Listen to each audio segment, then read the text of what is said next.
बिहार में बीजेपी और जेडीयू का गठबंधन टूट चुका है और दोनों की राहें अलग हो चुकी हैं। लेकिन गठबंधन टूटने के बाद से दोनों ही दलों की तरफ से एक दूसरे के खिलाफ जमकर बयानबाजी हो रही है। इसी बीच अब सीएम नीतीश कुमार ने बड़ा बयान दिया है। क्या बोले नीतीश कुमार, आइए देखते हैं इस रिपोर्ट में। बिहार की सत्ता से बीजेपी को बाहर हुए करीब 1 महीना हो चुका है और उसके बाद से ही बिहार की सियासत गरमाई हुई है, क्योंकि भारतीय जनता पार्टी और जनता दल यूनाइटेड में आरोप प्रत्यारोप का दौर लगातार तेज होता जा रहा है।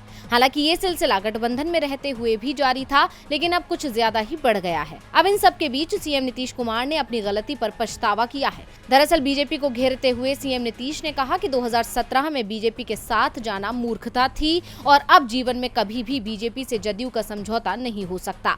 इतना ही नहीं, सीएम नीतीश ने 2019 में उनके साथ हुए धोखे का जिक्र करते हुए कहा कि 2019 में लोकसभा चुनाव के बाद फोन आया था कि केंद्र सरकार में मंत्री बनाने के लिए 2 नाम दीजिए, लेकिन हम जब दिल्ली पहुंचे तो कहा गया कि सिर्फ 1 नाम चाहिए। हम नहीं माने, क्योंकि हम चाहते थे कि जेडीयू कोटे से केंद्र में 4 मंत्री हों। इसके साथ ही नीतीश ने ऐलान किया कि जब तक हमारी पार्टी है तब तक इन लोगों से किसी प्रकार का समझौता नहीं करेंगे। ये लोग सिर्फ हिंदू मुस्लिम में बांटकर राज करना चाहते हैं। इसके साथ ही एक बार फिर अटल बिहारी वाजपेयी का जिक्र करते हुए उन्होंने कहा कि पूर्व पीएम अटल बिहारी वाजपेयी ने कभी आरएसएस की बात नहीं मानी और पहले केंद्र सरकार के मंत्री जब किसी प्रोग्राम में जाते थे उनका नाम लेते थे, लेकिन अब ये नाम लेना भूल गए हैं। मौजूदा केंद्रीय मंत्री पार्टी की नहीं, सिर्फ अपनी चर्चा करते हैं। इतना ही नहीं, नीतीश ने कहा कि बिहार को विशेष राज्य का दर्जा मिलना चाहिए। बीजेपी वाले कहते हैं कि केंद्र से पैसा आया, जबकि बिहार अपने दम पर आगे बढ़ा है।